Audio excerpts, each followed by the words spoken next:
অবশ্যই কুরবানির মাস চলছে। আল্লাহ নবী নিজেও কুরবানি দিয়েছেন। নবী আমার মিনাতে গেলেন, নবী আমার কুরবানি দিলেন নিজের পক্ষ থেকে, নবী আমার পরিবারের পক্ষ থেকে।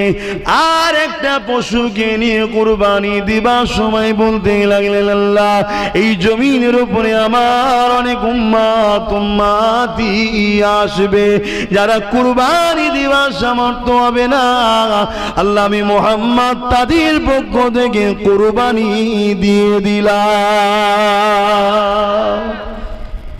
কত ভালোবাসে আমাদেরকে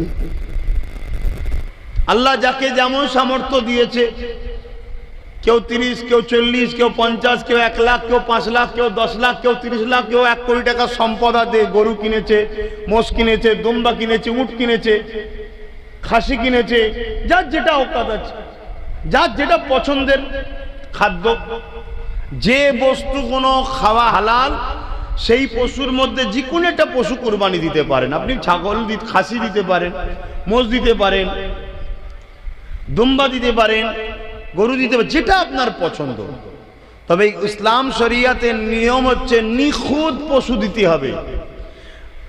আপনি বাজারে গিয়ে আপনার আওকাত আছে, এটাকে 30,000 টাকায় কিনতে পারতাম, কিন্তু আপনি দেখে দেখে এমন একটা কিনছেন যেটা ভ্যানে নিয়ে এলে ভালো হয়। এটাকে বলা হয় কুঞ্জুস। কথা বুঝে আসছে না? নিখুঁত সুন্দর। আমার আল্লাহ পাক আপনার এই পশুটা নেবে না, গোস্ত নেবে না, রক্ত নেবে না, চামড়া নেবে না, কিছুই নেবে না।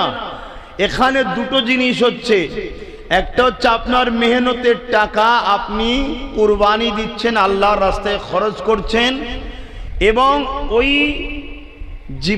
পশুটাকে আপনারা নিজেদের মধ্যে সকলে মিলে একসাথে বন্টন করে খাওয়া দাওয়া করছেন, আনন্দ করছেন।